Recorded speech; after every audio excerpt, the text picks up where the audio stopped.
สวัสดีค่ะพี่น้องคะสวัสดีพี่น้องที่หักแพงสุขุสุขคนค่ะ คลิปนี้มาคุยถึงเรื่องน้องที่ดาเล่าศรีวิไลข่าวคราวเกี่ยวกับหมอร้องหมอลำศิลปินคนดังต่างๆเนาะพี่น้องบริเว้าข่าวเกี่ยวกับน้องที่ดาเล่านี่2 มือจนเพิ่นเมื่อทั้งฟังสปปลาวเมื่อทั้งบ้านเกิด จนกลับมาพี่น้อง จนกลับมาว่าสันค่าตะเบิงข่าวน้ำท่วมค่าตะเบิงข่าวทั้งภาคใต้อยู่พี่น้องส่งกำลังใจทั้งนั้นรู้ตนทั้งผู้ประสบภัยน้ำท่วมรู้ตนทั้งผู้ไปซอยพี่น้องกู้ภัยจิตอาสาต่างๆเอาเป็นว่ารู้ตนสุขุสุคนแล้วก็ส่งกำลังใจถึงสุคนแล้วกันนะคะ ส่วนข่าวเกี่ยวกับน้องธิดาเล่าเพิ่นเมื่อทั้งบ้านเฮ็ดหยังน้อเมื่อโดยความคิดฮอดคิดถึง1ล่ะพี่น้อง2เมื่อถ่ายหนังสั้นเมื่อถ่ายMVพี่น้องเอ๋ยเห็นบรรยากาศทั้งนั้นขึ้นฮอดสมัยเป็นเด็กหน่อยแม่พี่น้องเห็นบรรยากาศทั้งฟังสปปลาวขึ้นฮอดสมัยเป็นเด็กหน่อยอันท่านยุติว่าซั่นท่านค่ะท่านหยังท่านตักน้ำสางพี่น้องตักน้ำสางตักน้ำในบ่อบุ้ยต้องแปลภาษากลางนำ ตักน้ำสางพี่น้องน้ำสางในเห็นน้ำเพลินนี่เนาะเห็นน้ำพอผู้เพลินโพดเนี่ยเป็นน้ำสางเป็นน้ำเลิกๆเนาะขุดน้ำสางลงไปใส่ไม้ขั้นล้าวใส่ไม้สาวนี่แหละใส่ไม้ขั้นล้าวใส่ขุดถังตักสาวน้ำยืนนั่นท่านหอดถังไม้ไผ่คุไม้ไผ่พี่น้องคุไม้ไผ่คุไม้ขี้ย่างยาด้วยขี้ย่างพี่น้องเป็นคุอิลีเด้ค่ะเป็นคุไม้ไผ่แล้วก็ไม่ข้านหาบนี่ล่ะพี่น้องไม่ข้านหาบนี่เคยคัดแม่ไปตักน้ำอยู่ทงหน้านี่ละพี่น้องหาบน้ำขึ้นบ้านแบบนี้อันอยากให้แม่อุ้มสมัยเป็นเด็กน้อย อยากให้แม่อุ้มคัดแม่นั่นแล้วเจออันไม่ข้านนั่นแล้วพี่น้องเคย โอ้ยบอกมาแล้วเจ้าคือท่านว่าสิว่าน้องบ่ท่านจังได๋มื้อนี้27 พฤศจิกายนย้อนไปปีพศ2519กำลังเกิดพี่น้อง มื้อนี้วันคล้ายวันเกิดพอดีกันเลยท่านพี่น้องเอ๋ยอายุ19 ปีพอดีเต็มมื้อนี้นะคะ เอาเว้าถึงน้องธิดาเล่าต่อพี่น้องเพิ่นถ่าย MV มีตักน้ำสางเนาะน้ำสางแสงแห่งความหลังใส่ไม้ขั้นลาวไม่สาวคือว่านั่นล่ะ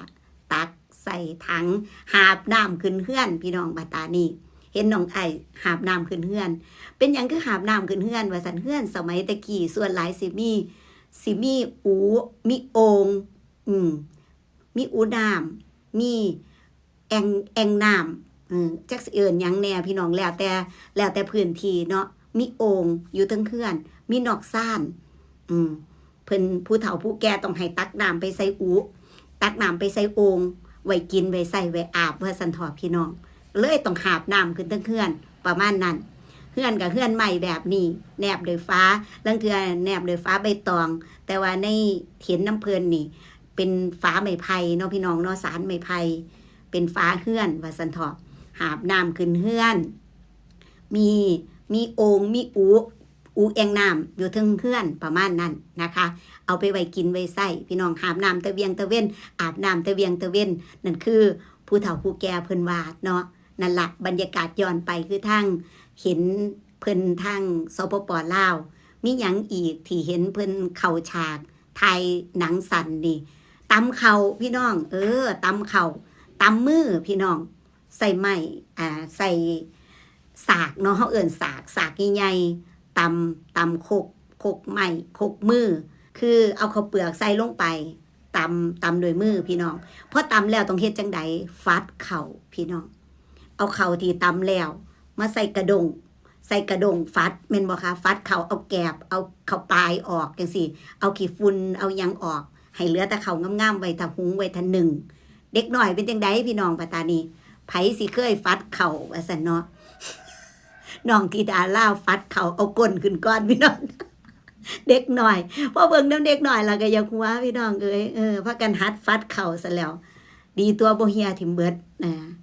ฟัดบ่ค่อยเป็นคือกันนั่นล่ะพี่น้องแต่ว่าผู้เฒ่าผู้แก่เพิ่นเฮ็ดเป็นจำนานแฮงเด้ใส่อยู่ปั๊บ แป๊บเดียวกันแล้วบัดที่เฮาอ่ะนะจังซี่เนาะผู้ใดท่านเนี่ย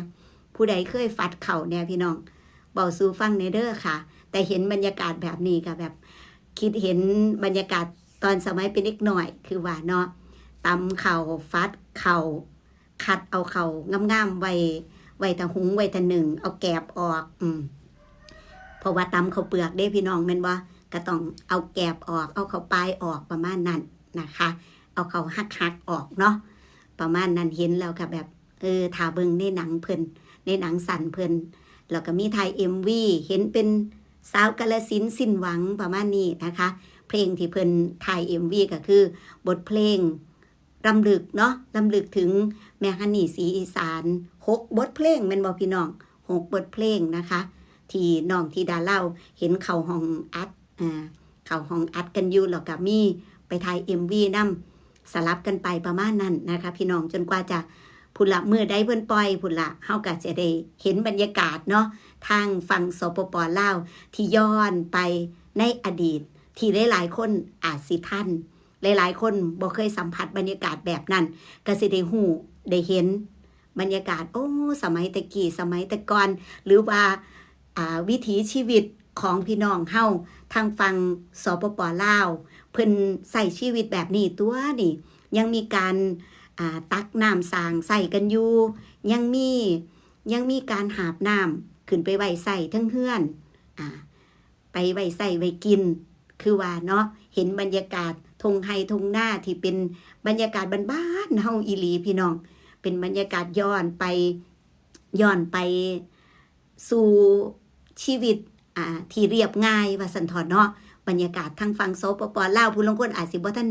ได้เคยเห็นได้ไปจังซี่เนาะก็เห็นน้ำเพิ่นนั่นล่ะพี่น้องเห็นแล้วแบบคิดฮอดเป็นอดีตคิดฮอดอันสมัยเป็นเด็กน้อยอีหลีโอ้ยเนาะผู้เฒ่าเว้าความหลัง จะเป็นคักหลายว่าซั่นพี่น้องเอ้ยเอาทั้งนี้ทั้งนั้นพี่น้องเอ้ยถ้าติดตามถ้าเบิ่งน้ำเพิ่นในละครในหนังสั้นแล้วก็ใน MV เนาะสำหรับน้องธิดาลาวศรีวิไลแล้วก็ทีมงานบ้านศรีวิไลเพิ่นนะคะถือว่าเว้าสู่กันฟังพี่น้องแฮงบ่ได้เว้ามา2 มื้อแล้วเดี๋ยวผู้ที่กดติดตามอยู่อันสิหนี สิหนีไปอีกว่าซั่นเนาะขอบคุณหลายๆนะคะที่ติดตามเป็นแห้งใจเห็นมาคอมเมนต์กันสนั่นเลยขอบคุณหลายๆอีหลีค่ะอยู่ดีมีแห้งหักแพงแบ่งปันนะคะสวัสดีค่ะ